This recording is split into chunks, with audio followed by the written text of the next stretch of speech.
The LA Rams are not just arguably the best run organization in the NFL, they're one of the best run organizations in any sport, anywhere in the world. This team has built 3 wildly different championship contending rosters, all in the span of just 7 seasons, and they've reloaded each time in a completely different way. The defense has evolved with youth and speed. The offensive identity has completely transformed more than once at this point. They have more turnover on their staff than literally every other team in the league, and yet they just keep coming back. If you doubt them at all at this point, that is on you. We are now on day 8 of the Bootleg Summer Series. This is 32 episodes on all 32 teams, getting you ready for the entire 2025 NFL season. In each one of these episodes, we use film, analytics, salary cap breakdowns, and all manner of nitty-gritty football nerddom to answer the 3 questions that make up the central pillar of this series. What was this team's identity before? What is their identity now? And what does a successful 2025 season for this team actually look like? This is undoubtedly one of the heaviest hitters we're going to talk about all summer long. So if you want to know what goes into making a truly great football team from top to bottom, buckle up. We got one today. Jay, Autumn, Anthony, roll the intro.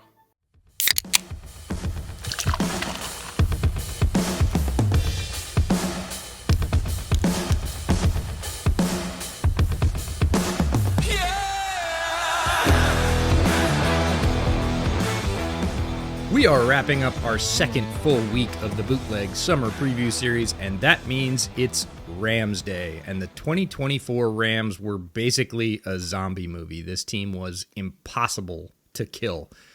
Somebody breaks the curve every year, and Sean McVay did it last year. The Rams are the only team in memory with the lowest bootleg power score in their division who actually still won it. Nothing about this team made sense.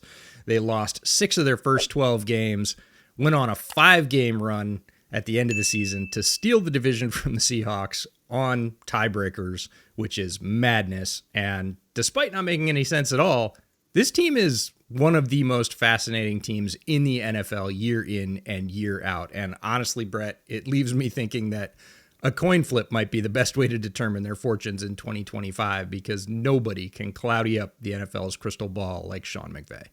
It's not even just that they lost 6 of their first 12. It's how they did it, right? We're starting the season 1-4. Everybody was injured. Not everybody, but most everybody was injured.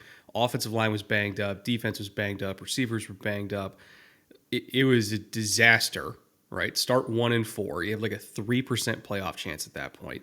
They got extremely lucky to have a bye earlier in the season. I think it was week 6.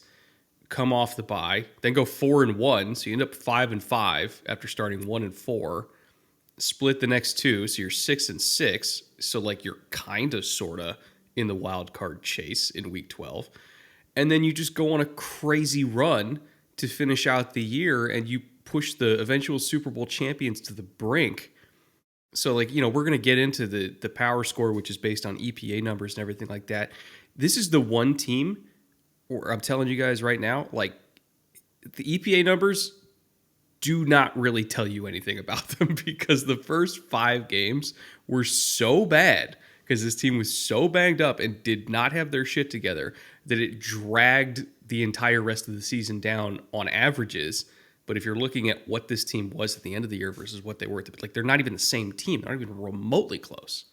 It's like they replaced all their players on the bye week and the playbooks and all the equipment and the field. Like they just scraped the slate clean because even they were so putrid in that first stretch of 5 games. The one win they had was by a field goal over the 49ers. So they were within 3 points of going 0-5. They were bad enough that even when they evened up the record at 2/3 of the way through the season, people, including us, were still like, I'm not sure I believe you because you were so bad like 5 weeks ago.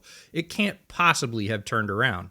But it absolutely did. If you look at the splits before the bye and after the bye, it is like it was 2 separate teams. And they basically were, especially when you factor the differences in the starting lineups when they actually got their best players back. Who knew having a healthy offensive line could matter so much, EJ? But I'll take you through all the official records and EPA numbers and everything like that. But just as we list off the numbers again, keep in mind, not the St. Paul club at the end of the year. No. So 2024 results, again, 10-7. That was an official tie, but they had the tiebreakers with the Seahawks, so they ended up first in the division. 5-4 at home, 5-3 on the road.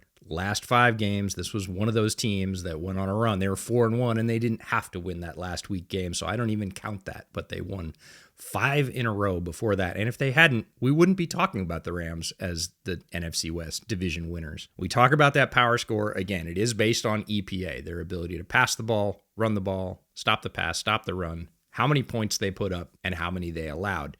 Again, if we could separate these out, and we probably should, you would have 2 completely different numbers. Their passing offense, as it ended up, was 14th, and their rushing offense was 15th. That's okay. Those aren't great numbers for a team.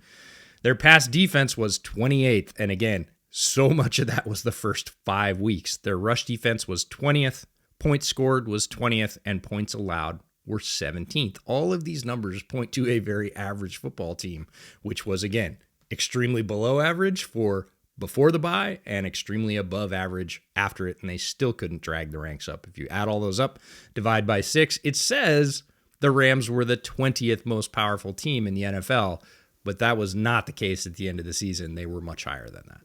Now, when kind of going through the schematic identity and the philosophy of this team that helped drive that turnaround in the first place, it's a lot of the stuff that we talked about this time last year when we were looking, or rather previewing the 2024 Rams, because we told you ahead of time this offensive line is massive. Like the lightest player on the offensive line that isn't Coleman Shelton, who's their center. But if you're looking at the guards and the tackles, their lightest guy is 330. Alaric Jackson's 345. Stephen Vila's 338. Kevin Dotson's 330. Havenstein 330. Like they're just a huge offensive line. And so we were going into last season and we were looking at their man blocking numbers, and they finished again overall first in man blocking as far as run concepts go this season. We're like, this is what they're going to be. They're going to be a downhill smash mouth run game. They're going to line up under center a lot. They're going to use a lot of motion. They're going to work the intermediate middle of the field, and they're just going to be a bitch and a half to stop. And that's exactly what they were once they got healthy.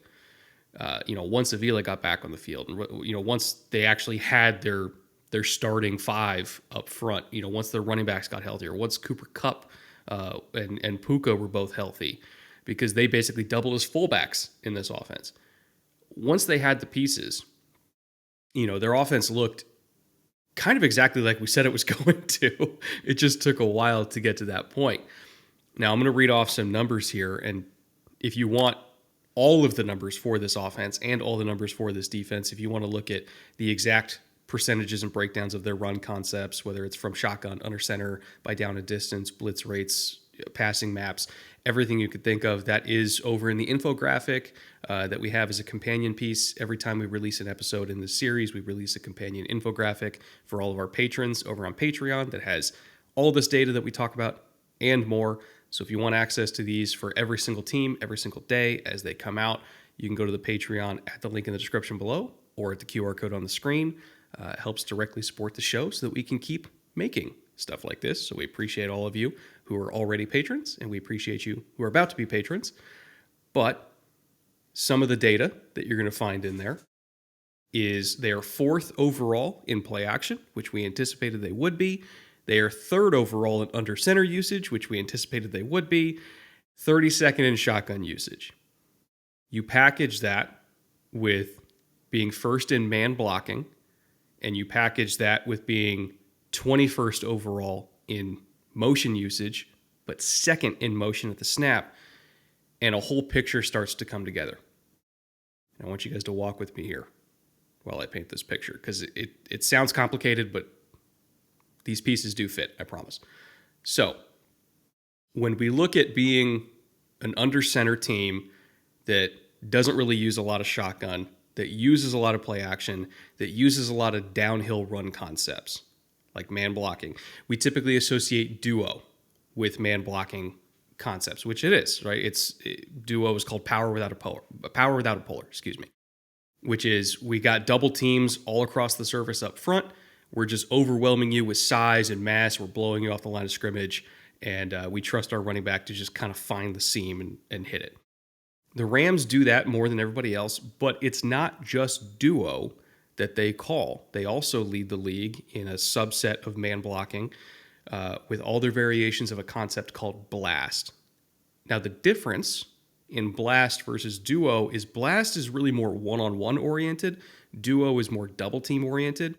And the reason why all of their size up front, having these guys that are 330, 340 pounds, the reason why that matters so much is because they can trust them to still get vertical displacement with these man blocking concepts by themselves. You get all these three techniques that are 285, 290, 300 pounds going up against 338 pound Steve Avila. And you can basically just release Coleman Shelton up to the second level immediately. You can release Alaric up to the second level immediately. You can bring your wide receivers converted to fullbacks and just kind of insert them immediately and trust that Steve is going to handle that three-tech one-on-one and just bury him in the ground. And so they called all these blast concepts because they had the size advantage individually, not just in double teams. And the reason why that's important is because blast hits fast. I did not mean to rhyme there, I promise, but that is the point of calling these types of concepts. And they almost look like trap. They almost look like wham. There are some double teams in there, but it's really more about getting to the second level quickly and creating these advantageous angles quickly. And it screws up linebackers and how they read the run game. And I'll tell you why. I know this is a long way to go, but we're going to get there in the end, folks. Just follow me here. Most linebackers and most defensive linemen, when they're coming into the league these days, they're very, very used to reading zone run concepts because that's what everybody runs in college, right? The RPO game is built off of inside zone. You see a lot of outside zone. Zone is still the most common type of run that you're going to see, unless you're playing against the Rams or the Cardinals. And there is a pace and a cadence to stopping a zone run because there is a pace and a cadence to a zone run. It's not immediately hitting. It's everybody's flowing in one direction. We're reading it, then we make our cut. And so linebackers are then trained to stop the run at that cadence. Read, running back makes the cut, get downhill, make the tackle. So you go up against the Rams, and they call a lot of duo. More importantly, they call a lot of blast. And it's not read, get downhill. It's read, oh shit, they're already on top of me, I gotta go. And they're not used to runs hitting that quickly at that pace, especially from under center. So you don't really know what direction the run's going. You don't know who's getting trapped, who's getting whammed. You don't know who's getting up to the second level. You just know that they're bigger than you. And all of a sudden you got 338 pounds on top of you. And so linebackers don't know what to do with that. Defensive tackles don't know what to do with that. You're afraid to penetrate because you might have Puka Nacua ear-holing you once you get into the backfield. And that then makes their passing game even better because linebackers, when you accelerate the pace that linebackers have to stop the run, they have to get downhill quicker because the runs hit quicker. The intermediate middle opens up faster.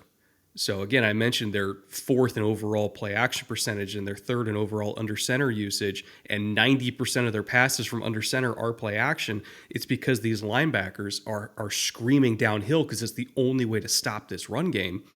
And if these linebackers are coming downhill quick, okay, now we got tight ends right behind you. We got Cooper right behind you. We got Puka right behind you. And that is the core identity of this team, is they make defenses have to play faster than they want to, which sounds dumb because we love when defenses play fast, but they're playing fast blindly because this offense makes you have to play blindly and just kind of guess and hope that you're in the right spot. Now, I have a second note here about motion usage because I said that they're 21st in motion overall, but they're second in motion at the snap. This is another thing you've seen Sean McVay get really into in the last couple of years, which is not just using motion for the sake of using motion. Everything is done deliberately. Everything has a purpose in their offensive philosophy. And so when they call motion, it's generally going to be at the snap. because that is how they create space. That is how they create confusion, especially with the nature of this run game and their play action game with how fast it is. If you then also have motion at the snap built into how fast everything hits, it just totally discombobulates the second level and the third level of defense. So they don't really just use like pre-snap motion. When they use motion, it's hitting right when the ball is snapped. So all that to say, the way this offense is put together philosophically is very different than most other NFL offenses, and for sure very different than most college offenses. So defensive players just haven't really had time to adjust to what this team does. And it's a big reason why they were able to go on that run in the back half of the year, because nobody else, maybe like 2 to 3 other teams at most, kind of play in this style. And damn, it works. I'll tell you what, it works really well. I wouldn't be surprised if a bunch of other teams this year steal a lot of what they did last year. And McVay's always been on that cutting edge in the NFL, leading play design, especially offensively, balance, motion rates. And while it's a style that confuses defensive players, it's also a style that the offensive players love to play. Like, you are letting the hounds off the chain in terms of offensive linemen to say, go get that guy and do it immediately. Impose your will, get on him. This is a power block. You've got to win your one-on-one. Offensive linemen thrive on the run game because they get to attack. In the passing game, yes, pass pro is not passive, but they don't get to attack. They are the defenders in that category. And when you say, no, you get to be the aggressors, you get to go run through somebody's face and impose your will because you're bigger than that guy, and you do it a lot, it fires people up. When you're calling those runs, offensive linemen just smile. They know that they're going to go get theirs for all the times they've been in pass pro and just had to anchor and had to take on, defensive double teams and everything else. They're like, no, okay, it's payback time. Let's go. And the Rams, they need the pieces to do it. Again, they assembled all the pieces. We told you that last summer. They're assembling this big, nasty run blocking offensive line. They're going to use it offensively, right? They're going to go on the attack with this. And as soon as, everybody got healthy, they started running the hell over people. Average yards before contact per attempt, by the way, 1.3, ninth best in the NFL. So the fact that they were doing that both with and without double teams and you still weren't even getting touched says a lot for how good this offensive line was. Another side tangent I want to hit on here. This team is 31st in linebacker spending. And part of me wonders, it's been like a general theme of Sean and Les for how they built this team. They don't really care about the linebacker position. Like, they let Ernest walk for nothing. And part of me wonders if the reason for that is because McVay is always thinking to himself, well, I just put linebackers in hell every single week, and I'm really good at doing that. And he is so good at almost like devaluing the linebacker position because of everything he does schematically to make linebackers wrong, other than like Fred Warner, who's like the one that's ever given him issues. Part of me wonders if they don't spend on linebacker because McVay thinks that every other coach is as good as he is at making linebackers useless. And I'm not saying I agree with the philosophy, but it does feel like that's why they never spend.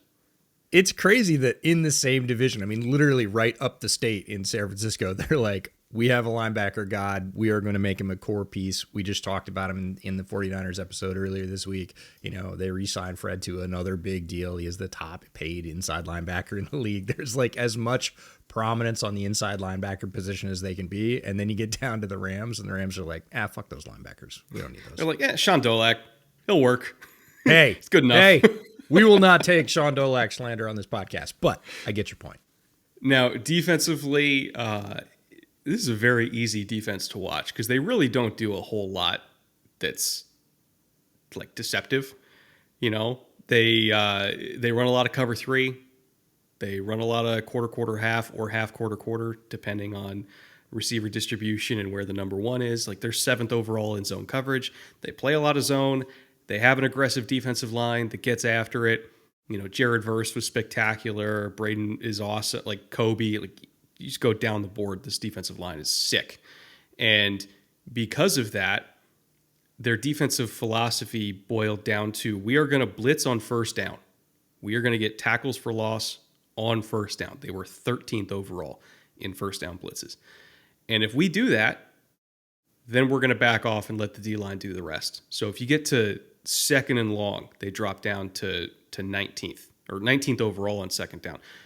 Second and long and second and very long, they were 21st. So they did not do a lot of second down pressures, which is polar opposite of, say, Minnesota, who blitzed every second down, essentially.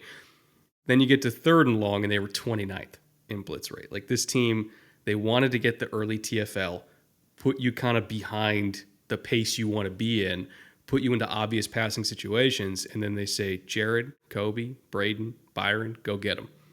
And they sit back, they play zone coverage, and they trust their D-line to win, and by God, it worked. I don't anticipate they're going to do anything different this year because they're still built the exact same way to do the exact same thing. And even though it's simple, when you have the talent they do, you can kind of get away with it. When you look at how this defense is designed, and honestly, when you just look at the depth chart, a lot of times how a team assembles its personnel, again, when the regime has been in place for a while, which Sean and Les have been working together for a long time now. So this defense looks as they want it to. This is a defense built in their image. And if you look at this defense on paper, you go, oh yeah, they care a lot about the defensive line. You look at all the draft capital that's been invested, all the money that's been invested there. You go, they're counting on that front 4/5 rotation to win. And then you look at the rest of the levels of the defense. We already talked about linebackers, but it continues into the secondary. This is not a star-studded secondary. You've got a lot of players that play their role very well. They play hard. They understand it. Again, the defense is kept simple, and they play pretty quickly. But they're not the focus. You don't have, Jalen Ramsey got traded away. People keep saying he might show up. McVay keeps dropping random hints. Oh, yeah, we're not going to rule anything out. But it's not where they spend. Like, it's not what they do. They have all these young fire breathers up front, and they want to let them loose. Like you said, early in the set of downs, put you behind the sticks, and they've done it extremely well. I've got to give a shout out to Jared Verse. When you have long-time, highly respected NFL offensive tackles retiring and bringing up your name when people that ask Teron them Armstead clip was amazing. why they retired, he's like, oh, Jared Verse, I'm not going to have to deal with that boy anymore. I'm good with that. You're doing the right things. Like Jared Verse, his speed to power is a revolution that is sort of going to be the next wave in the NFL. For a long time, it was speed and hand usage around the outside. The power guys really didn't get their due. Guys that could turn speed into power were always valuable and always valued by NFL teams. But they didn't get the biggest deals. They certainly weren't in the fans' eyes. You look at what Jared Verse does and how he plays and how he beats up grown men at offensive tackle over and over and over again and wins with speed to power. The NFL is a copycat league, and I'm not saying you can copy Jared Verse because I think it's going to be very difficult at this point. But, again, Aaron Donald moved on. They knew they were going to have to replace a lot of his production by committee, by, taking multiple shots high in the draft on the defensive line, and they basically had no gap. They hit on Jared Verse and Kobe and Braden Fisk immediately, and Jared Verse, make no mistake, is the leader of that very talented front four. No shade at the other three guys. It's not Jared Verse and three clowns. It's Jared Verse and three good other players that can take advantage of those sort of can opener opportunities when he uses that speed to power. But make no mistake, he's winning one-on-one more than any of those guys, and he has the respect of offensive lines around the league. The irony in recording this Rams episode right now, which is June 27th, by the way. I don't know the exact day it's coming out, but I'm pretty sure the week it does come out, EJ is going to be down in Dallas at O-Line Masterminds again. And last year, when we were at O-Line Masterminds, Teron Armstead got up there in front of all these pro and college offensive linemen, and he went on like a 5-minute borderline rant about how, all these pass rushers, they're posting Instagram videos doing like the chop rips and the spins, and he's like, all that's bullshit. You win with power in the NFL. Like, The only thing that matters is power. Do not pass go. Do not collect $200. Like, that is the building block for everything in this sport. And then one of the first guys he sees the very next NFL season is Jared Verse, who just wins with power relentlessly. And he immediately retired after the year. And he's like, I don't want to deal with that shit anymore. Like I told you guys last summer, like that is the hardest thing to stop, is a defensive end who can use power. I mean, for God's sake, you look at Jordan Mailata when he got run over by Jared. It's like he got up and saw a ghost. Like nobody had ever done that to Mailata before. And he's like, who the hell is that kid? He's like 265 and he hits like he's 330. So it's a rare skill set. He's one of the best rookie pass rushers we've had in the league in a while, as far as like overall impact and pressure rate. You know, maybe didn't have the most sacks, but as far as who was the straw that stirred the drink, I can't remember in between Verse and Myles Garrett if there was any other, maybe Micah as well. Aiden before he got hurt. Yeah, well, Aiden, Verse was better as a rookie than Aiden was as a rookie. Aiden came as on, a rookie. After that, but as a rookie, there's like two other edges I think that in the last 6-7 years, maybe 8 for Myles' case, that were that dominant and that impactful as a rookie. Yeah, he earned his reps right away. Like, again, when you flash that kind of power, you do see offensive tackles get up. They don't want to react. They want to be stoic and be like, no, that didn't matter. But they get up and brush themselves off, and they're like, whew, okay, going to be a long day. And it's not typically something that, again, veteran offensive tackles in the NFL say about a lot of rookies, but a lot of them are saying it about Jared Verse. So, midway check-in here, because, again, we have our 3 questions that we base this episode around.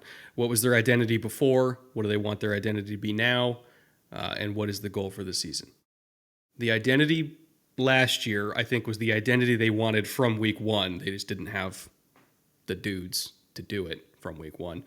And that is being built from the inside out to win with pace and power. Everything they do hits quickly, and when they hit you, it really hurts. Like they're just overwhelmingly physical, and they operate at warp speed. They're not super deceptive. They don't try to trick you. They just run the hell over you in the trenches, both on the offensive side and the defensive side. As far as what do they want their identity to be now, probably the same thing. Not going to lie. Like, if it ain't broke, don't fix it. I don't really see a reason for them to just adjust their philosophy that much in 2025, because I don't care if you know Blast is coming. When the smallest offensive lineman that's running it is 330, it's still probably going to work. And I think, we'll talk about it in the additions, but adding another veteran, very savvy receiving threat who I think is a hand-in-glove fit. We'll talk about Davante Adams and what he brings to this offense.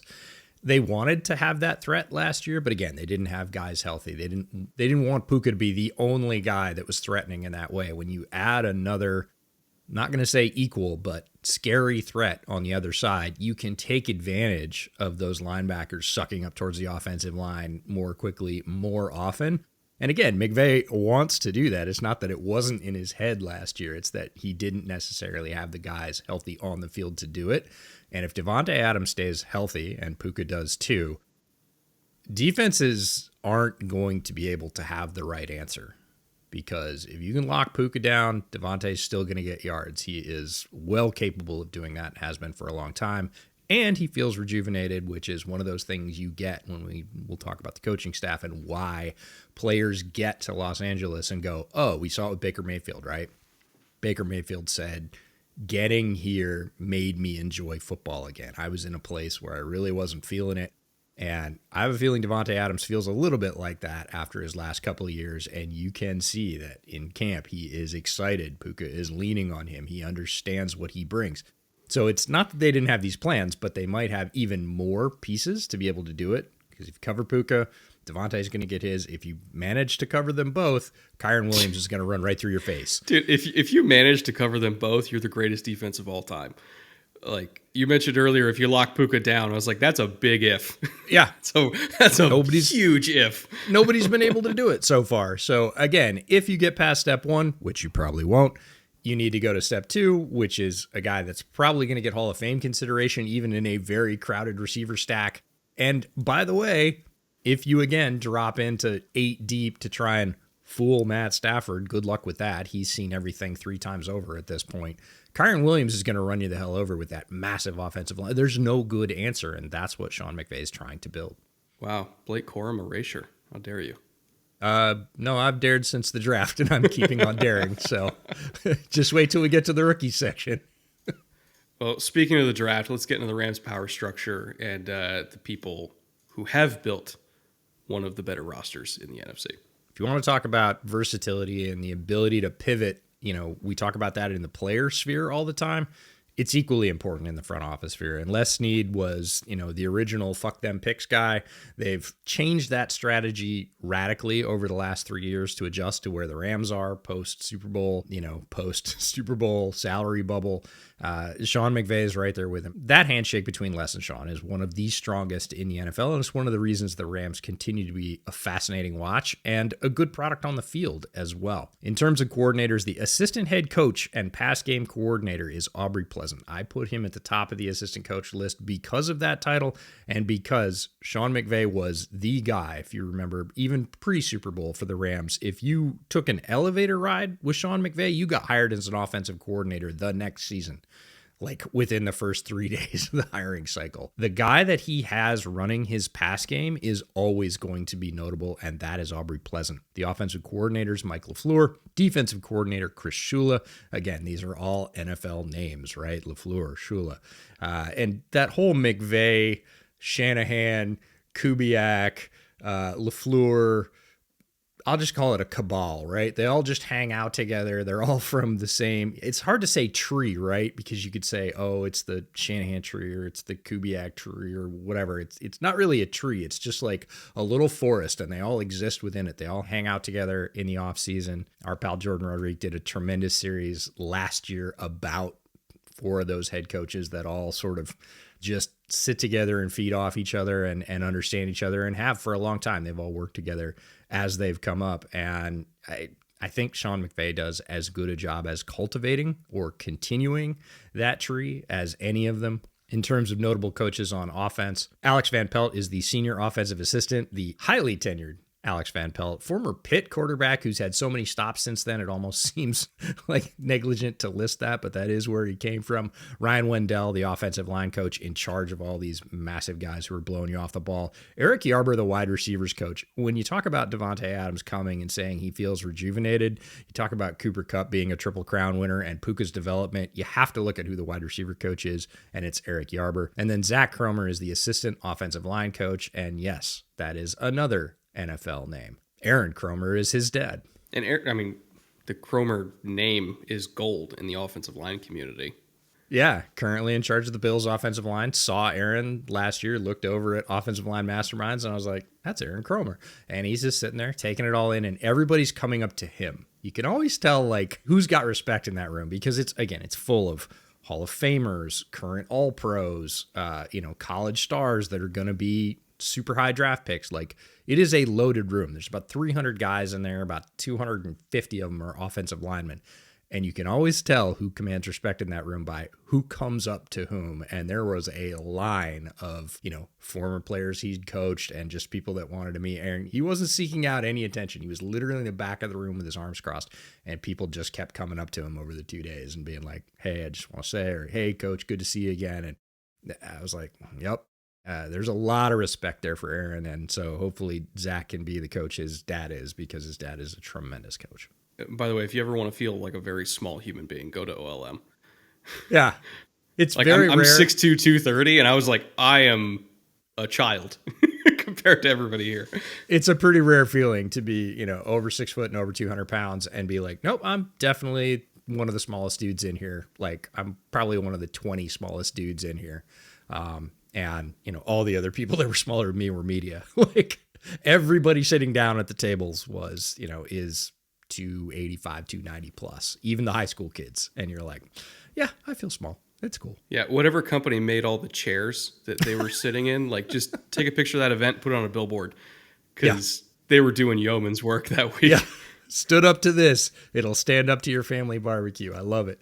On defense and special teams, Jimmy Lake is the senior defensive assistant, has been with the Rams for a long time. Giff Smith is in charge of the very talented defensive line and the defensive run game coordinator. So when you're talking about, again, unleashing all that talent the Rams have invested in up front, that's Giff Smith's job. And then Drew Wilkins is the pass rush coordinator.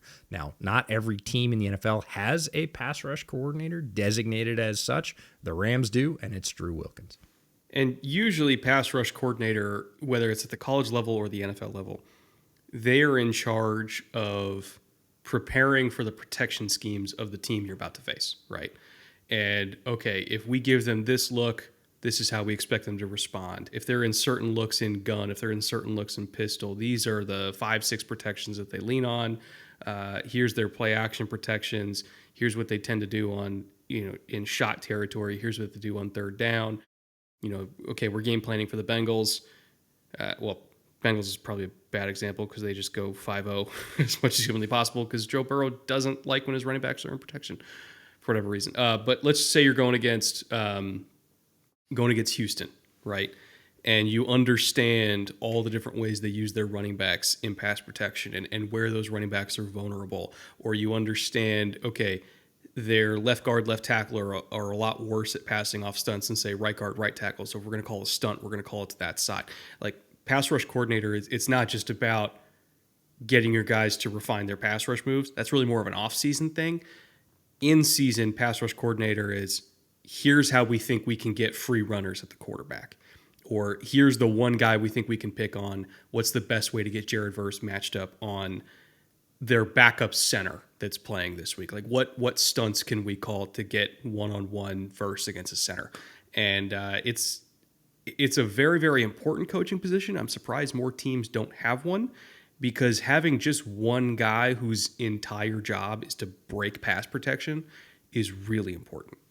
I think it's a worthwhile coaching position. We sort of highlighted, it's one of the reasons we do this section every year on the preview series, is because it's interesting not only to see who's occupying the spots, but what spots they are, how they're aligned, what power they're given, what responsibilities they're given, whether it's combined or separated. Again, more teams with coaching rosters have split out more responsibilities, like pass rush coordinator. That used to be a defensive line coach's job or an outside linebackers coach's job, and now they've said, no, you have a specific role we think you can add to us. There's no salary cap on coaching, so it's fascinating to see how these rosters of coaches are assembled and deployed. And this is one of the trends that we've seen is about 3 years ago, high-profile pass rush coaches, who are, again, the guys working on those pass rush moves in the off seasons, got hired by teams. And other teams followed suit and, added their own versions of that. And, that continues to kind of hybridize across the league. Some of those teams have relinquished that position. They don't have it anymore. And other teams have added it. So it's just a fascinating way that the sort of arms race in the NFL evolves. All right, let's get to March and everything this team did throughout free agency to set themselves up to have a successful draft and post-draft UDFA period. Again, March is where you kind of set up the pins. April's where you knock them down. So as far as free agency losses, they have, for notable losses, Demarcus Robinson, everybody's favorite wide receiver 4, Michael Hoyt, who played several years for this team as like a big-bodied stand-up edge. Sometimes they would even drop him into coverage and it would somehow work, which for a guy his size, don't understand the physics behind that. But again, very, very good player, role player, I should say. I think he's going to fit in nicely in Buffalo. Bobby Brown III is now a Panther, and Cooper Kupp, franchise icon. Of course, he went to Seattle because the Seahawks had to get the Rams back for taking Bobby Wagner. So Cooper Kupp, perfect fit in Seattle. If you want to listen to us wax poetic about what the Kubiak offense is going to look like for the Seahawks, you can do so because Cooper's going to play a big part in that. As far as extensions and notable retentions, Matt Stafford is back, 37 years young, at $40 million a year, which for one of the, in my opinion, unquestionably 6 to 7 best quarterbacks in the NFL, $40 million a year, bargain. I'll take that all day long. I don't know how many more years he's going to play, but it certainly doesn't seem like he's slowing down. and they're still in a Super Bowl window. So I think he's going to play until either the wheels fall off or the roster somehow disintegrates, which it's a Les Snead and Sean McVay built roster, so I don't think it's going to disintegrate either. I don't know. We could see Stafford play till he's like 41, 42 because he seems fine to me. Yeah, I've given up at this point because I started banging that drum at the end of his tenure with the Lions because Matt Stafford is an absolute warrior. He has played through back injuries, arm injuries. He is just one of the toughest customers there is at quarterback in the NFL, and there is no questioning that. But even at the end of his Lions tenure, which is a while ago now, I was like, oh, it's all going to catch up with him. There's just so many injuries. He's taken so many hits during his time in Detroit. He's eventually just going to break down physically. I've been saying that for like 5 years now. And I'm like, well, I'm just going to stop saying it because he keeps coming out every week. You see him in practice. He's not one of those guys that gets, too many veteran days off. He's just grinding away. He is a super tough customer. And I'm like, okay, cool, Matt. You just keep doing your thing until you don't want to do it anymore because that apparently is going to be the linchpin that gets you out of the league. Speaking of values, by the way, Alaric Jackson, they somehow snagged him at 19.2 a year. Alaric Jackson is one of the, I would say, 7 to 8 best left tackles in the NFL. And I don't think that's a crazy opinion because you look at how good he is in pass protection, how rarely he loses in pass protection. Like, he is a monster for them at the left tackle position, and he's the 12th highest paid left tackle with a fresh extension. Normally, guys like him that are as effective as he is, when they sign a big deal, it's going to be, top 5 in the market immediately on the day of signing. He hasn't even played on this extension yet, and he's already 12th on the list. So, again, massive discount. Respect to Alaric for taking that number, but he could have gotten way more on the open market. Maybe he just wants to stay home with the Rams and have an opportunity to get a ring. If so, more power to him, but that was really, really sneaky by the Rams. Tutu Atwell brought him back at $10 million a year. I'm whelmed by that, personally. I feel like Tutu... The Rams staff has always liked him a lot more than I've liked him. But, $10 million, it's not crazy. It's not crazy. No, that's it. Is the Rams... Tutu is the apple of the Rams' eye and has been since the draft. They've loved him more since he came into the league than we have. They have found uses for him, and they value his skill set more highly than we do. And I think that's just the end of the story. It's just, we could just say, yep, you like him more than we do. And that's always been the case. You've been very consistent. This isn't a sort of Johnny come lately or, oh, we panicked and paid him too much money. They have been consistent in their love for Tutu Atwell, certainly more so than we have. And then they also brought back Akella Witherspoon at about $1.2 million a year as well. 30 years old already. I feel like I remember him just getting into the league yesterday, and Akella's already 30.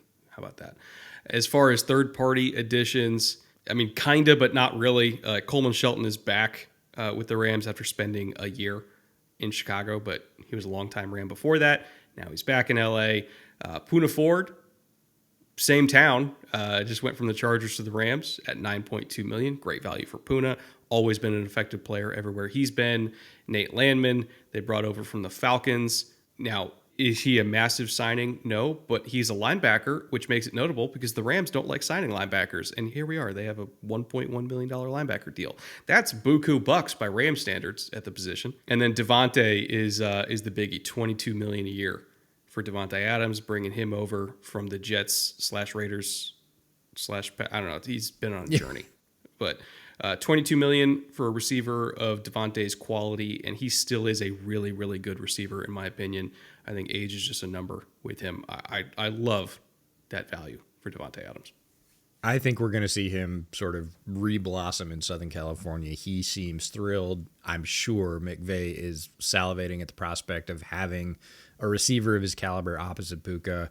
He's had Cooper Kupp, and if you lose Cooper Kupp, who again was diminished due to injury and everything else, but was still a Triple Crown winner, so we're going to put respect on his name. If you lose a Cooper Kupp and you don't really go down in quality, you did a tremendous job. There's very few receivers you could pick up to be able to do that. And Davante Adams is one. And if he stays healthy, I believe he's going to be a big part of this offense. It is not going to be kind of a sunset tour that we see for a lot of very veteran wide receivers who sign a big contract on their name and then don't contribute. That happens every year. I do not put Davante Adams in that category.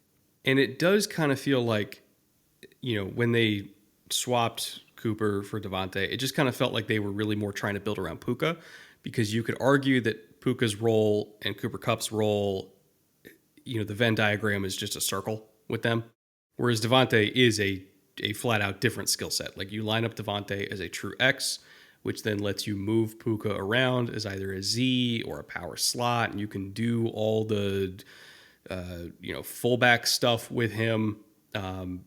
As your receiver that you move around as a chess piece, whereas Davante is like, he is the pillar, the unmoving pillar. He lines up in a line of scrimmage. He boxes with press corners. He wins against press corners. We throw him back shoulder fades over and over and over again.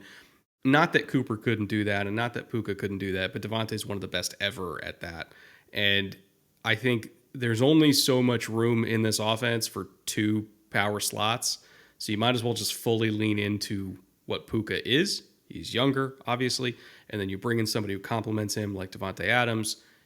Those are our two best receivers. We have a whole bunch of role players behind them. We can run 12 personnel if we want to. We can run pony personnel if we want to. But we just know that we have these two complementary receivers in Davante and Puka that just fit together really, really well. I think it's a great system fit, and again, set them up in this draft so that they didn't have to reach for a wide receiver up high to say, look, we know we need another wide receiver that can take some of the heat off Puka. Instead, you've got Davante Adams in free agency, and you can move into the draft. Again, didn't have a first-round pick this year. Round 2, number 46 from the Falcons, they picked Terrence Ferguson, the tight end out of Oregon. I really like Terrence Ferguson's skill set. I don't think he is immediately going to start on this team because they have tight end talent they like, but he will be, I believe, one of those very reasonably priced, versatile, well-rounded role player tight ends that stays with the Rams for a while because I like his two-way skill set. I know some people didn't really like his blocking. He wasn't the best at anything in this tight end class, but he was always near the top of just about every category in film rankings as the third guy or the fourth guy.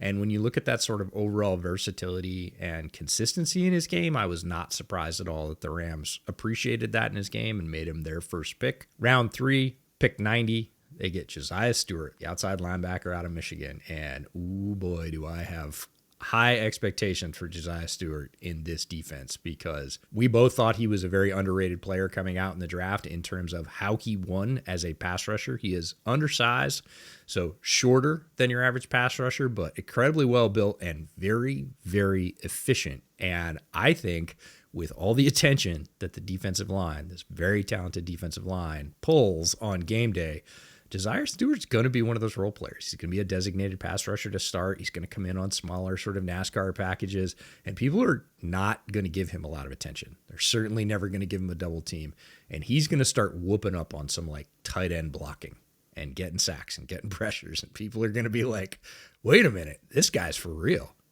When I look at the first two picks that this team made, well, I'll start with Josiah because you just led me into Josiah. Perfect fit, not just skill set wise, but cultural wise with the Rams. Like, he is extraordinarily tough, practices really hard, great leader. The Michigan defensive line coach said that he was the toughest player in the program, which says a lot because it's Michigan. I think he is going to be a hand in glove fit with the culture of that D-line room. He's not just a DPR. Like, he does play the run extremely well. He's tough as shit. Tight ends just are not going to be able to block him on first and second down, and most tackles are going to struggle with his first step on third down. So love that value to get him all the way at the 90th pick. And then Terrence Ferguson, there's an aspect to this pick that I think is worth talking about, which is they had a first-round pick and then traded it to Atlanta because Atlanta wanted James Pierce. And so I look at who was on the board when James Pierce was on the board, or at the, the 26th pick? Yeah, 26th pick. So just kind of pretend you're the Rams, you're sitting there on the clock, James Pierce Jr. is on the board, you get a call from Atlanta, and they say, give us your first and third pick. We want to come up. We'll give you our second, our 7 this year, and our first next year. These are the players that were on the board besides James Pierce. Malachi Starks, Tyleik Williams, Josh Connerly. They didn't really need a tackle. Maxwell Hairston. We'll get to that one in the Buffalo episode. Jahad Campbell, linebacker, doesn't exist. Carson Schwessinger, linebacker who's not Jahad Campbell, definitely doesn't exist. Jaden Higgins, Nicky Manwuri, safety, but he's linebacker shaped, so it's kind of iffy. Quinshawn Judkins, Jonas Savainea, they don't need another 335-pound guard. Travion Henderson, Luther Burden, Tyler Shuck. Oh, well, yeah, we'll get to the Tyler Shuck pick. TJ Sanders, Mason Taylor. All of these players, as good as they are, and we like these prospects, I think I would rather have the package of Terrence Ferguson and Atlanta's 2026 first-round pick. So you could say, oh, bad trade by the Falcons. For me, it's good trade by the Rams. Just looking at who was on the board, the only one that would make me, or the only two that would really make me consider staying were Malachi Starks and Jahad Campbell. But this team doesn't take safeties and linebackers early. So for them, it's like, hey, we want a tight end. We can get a tight end in round 2. Let's also pick up a first next year. Terrence Ferguson, we really like his skill set as this tall, lanky, wide tight end. Gives good effort as a blocker. Not saying he's all the way there yet, but he gives good effort. Has ball skills. Like, if we're going to attack tight end anyway, we might as well get extra picks for it in the process and then come back and get Josiah Stewart. I liked the process of the trade a lot, especially considering who was on the board. It's also stacking year over year when you're looking at next year's draft class and a first-round pick. First-round talent may well be better next year than it was this year. So the Rams say, we don't lose that much going down to 46. We're probably still going to be able to get a player we're targeting. That happens to be Terrence Ferguson. We get a bunch of other picks, right? And we might get a better player next year at the Falcons spot, wherever it is, because I would say likely it's probably going to be higher than the Rams spot this year. So not only are we sort of potentially upgrading our first round pick, but we are also possibly dipping from a talent pool that's a little bit deeper in the first round than it was this year, because the elite talent in the first round of this year's draft was concentrated up high, and then it was very similar grades down all the way probably through round like 2.5 down into round 3. And the Rams say, sure, you want to give us a shot at some elite talent next year with a possibly higher pick? Let's do it. I mean, even if Atlanta makes the playoffs, and Atlanta, like, they could make the playoffs. I wouldn't be that shocked.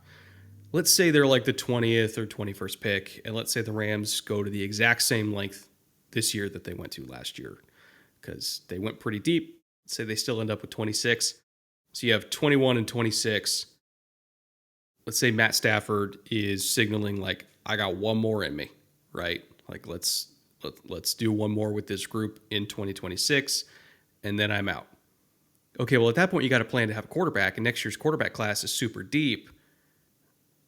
You could take 21 and 26, and again, we're totally spitballing here. Let's say like Lenoris Sellers, South Carolina kid, freaking nature. He tumbles down to like 15. We say like, well, we don't need him to play right now. He's really, really young, but we can get him to play for 2027, all because we gave up James Pierce to get Lenoris Sellers. Like, these are the kind of dominoes that can happen when you trade future assets. So it's usually not a bad idea to do it, because you never know what you're desperately going to need, especially when it comes to the quarterback position when your quarterback's 37. And we're kind of going year to year here. Like, the more future assets you have, the better I feel about this team not skipping a beat in the post-Stafford era. And to see Les Snead actually start stacking first-round picks, I realize weird. a bit unsettling for Rams fans, but stay with us here. We like the process. Now we skip into day 3, round 4, pick number 117 that they got from the Colts, and now the Blake Corum shade is going to start in earnest. They get Jarquez Hunter, the running back from Auburn. I'll put my little mini stake in the ground. I know we're doing bold predictions on our Patreon episode at the end of the week, and this isn't going to replace that, but I think Jarquez Hunter is going to end up as RB2 on this team. I am not right, a those Blake fighting Corum words. fan. I understand. You love Blake Corum. I do not. That's okay. I think he was a highly overrated player due to his touchdown production. The rest of his game I thought was very limited. The Rams disagreed, picked him last year. I love Jarquez Hunter. And this is more about Jarquez Hunter than it is about Blake Corum. He is, I'm going to say he's like a two-trick pony as a running back, but man, the tricks are really good. And he is so fun running inside. And we just spent 15 minutes waxing poetic about the Rams and all their man concepts and how they love to run inside. And I think Jarquez Hunter is a sneaky, great fit for this Rams offense. That's what's annoying is like, you're right. He does fit, but I still love Blake. Okay, you can keep loving Blake. Again, this is more about Jarquez than it is about Blake, but I do believe they're going to see his running style, and you know I've got one on you in this particular category because I liked Kyren Williams, and you said, nah, he's nothing. And Kyren Williams is now their guy. Small running backs are like my kryptonite. I never know when they're going to hit. Like fully understand. The Bucky Irvin thing happened as well, where I'm like, I wasn't even bringing Bucky into this. It's like, I'm really like, dude, if a running back's 215, like I'm really good at hitting on whether or not they're going to like, if they're sub 205, I got no clue, or sub 210, I got no clue if they're going to hit or not. It's so weird.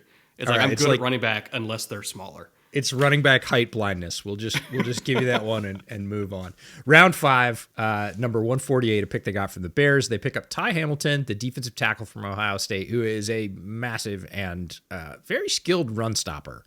That is his job. A lot of people thought in this draft cycle that he had more pass rush than I thought he did. If the Rams get that, it's a bonus. In round 5, they are picking this guy to be that stump in the middle of their defensive line who they can put in when they do not want to give up short yardage on a run. And I think that is appropriate value. I liked the pick there. Also in round 5, pick 172 that they got from the Seahawks. One of your favorites, Chris Paul Jr., the linebacker from Ole Miss, also known as Pooh. And again, although they don't love linebackers, this is a great value for them in round 5. He has a very versatile skill set. He is highly athletic, good to the edge, good against the pass. I like the pickup, and I think the Rams just looked at this as a value pick and said, hey, got an experienced player from the SEC, got a lot of qualities we like in our linebackers, and we don't have to pay a lot for him. Done. Sign him up. And then the last pick that they got this year is round 7, number 242. This is the last pick in the Falcons trade, and they go get Konate Mumfield, the wide receiver from Pitt, who is a high character guy, captain, leader, high effort guy. I think his receiving skills are underrated. I really feel like this is a sort of Demarcus Robinson, like, hey, dart throw. He might turn out to be wide receiver 4, but we're going to get great effort from him on special teams. He's going to show up every day in practice. And, some people might say, it's a throwaway pick, 7th round.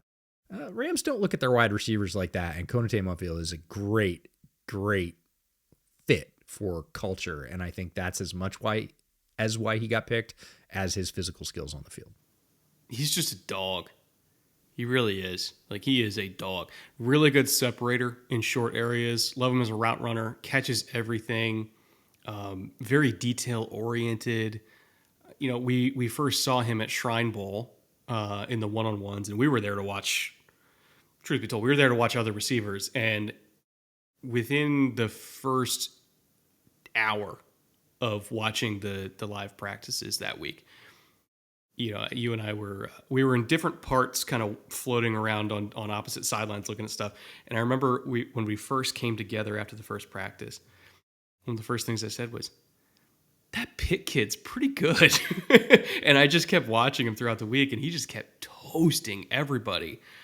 Showed up at the combine. I thought he worked out well. Unfortunately, rolled the absolute shit out of his ankle right in front of me and EJ in the last drill of the combine. So I don't think we got pro day numbers from him. It was one of those where he was going up to do the catch in the back of the end zone, and he came down, and like we were right there, and we were looking at it, and his ankle just and it was bad. It was so bad. That was when you immediately sort of spin your back, turn away, and go, ouch, okay, I hope that foot's still attached. I was like, please don't be broken, please. Yeah. Luckily, it was just a really bad sprain, but walked it off. Did the rest of his combine duties for that week. Like, he's super and just tough. Not just from the combine, like from his film. When you say he's a dog, Pitt attracts a certain type of football player, offense or defense, and their teams play extremely hard. So when you're talking about doing all the dirty work that receivers do, blocking, wham blocks coming across the middle, and fighting for yards after the catch, he is an incredibly physical guy. He's really, really tough from that, Pitt, I'll just say Pennsylvania football tradition. And, I could see Les Snead just laughing at this one, like, oh yeah, he's still there? Yeah, put that guy on our squad. I think culturally, like, you can see the through line of this entire draft class is just toughness. Like, they want to be a tough team. And toughness tends to translate late in the season. I mean, you saw how Philly went on that run, and they just out-toughed everybody, including Kansas City. And the only team that I thought kind of matched them blow for blow in the ring was the Rams on that entire Eagles run. Like, they were just as tough as the Eagles were, and they're kind of continuing that in how they approach this offseason. As far as notable undrafted free agents, and by the way, if you want the entire list of every transaction, everybody they lost, everybody they gained, everybody they retained, all the UDFAs, whole draft class, that's also over on the infographic. We're just pulling the notable ones here when we talk about it on the show. But for notable UDFAs, Willie Lampkin, listed him as a guard, could be fullback. He's kind of built he's like 270, could be fullback here. Sean Dolak, the EJ Snyder special out of Buffalo, one of the more Buffalonian linebackers, and I use that in a Bills context in this draft class. 220, 225, highly instinctive, great in coverage, not super physically gifted, but he's always in the right place at the right time. Like, we just kind of looked at him as the consummate Bills linebacker, and he ends up in the Rams for no money, because of course he does, because they just luck into getting good linebackers for no money, apparently. Mario Williams, a wide receiver at Tulane. He's going to compete for likely wide receiver 5, wide receiver 6 spot for this team. Who knows if they carry 6, but he'll be competing for it. And then Trey Waydig, the tackle out of Indiana. Great scheme fit for them. I thought he could have got drafted. I was a little bit surprised that he wasn't drafted, because there were some tackles that I thought were not as good as he is that ended up getting drafted. So, bring him into camp, have him compete for a swing tackle role. At worst, I think he makes the practice squad. Some good UDFA pickups here. I would say 2 or 3 of them might end up making the team. I would say so for sure. Willie Lampkin, I think, is going to be a sort of developmental player for them for a year, but I think he's got center versatility. And again, the Rams don't need their center to be the biggest. They've sort of demonstrated that over the years. They don't always have massive players at center.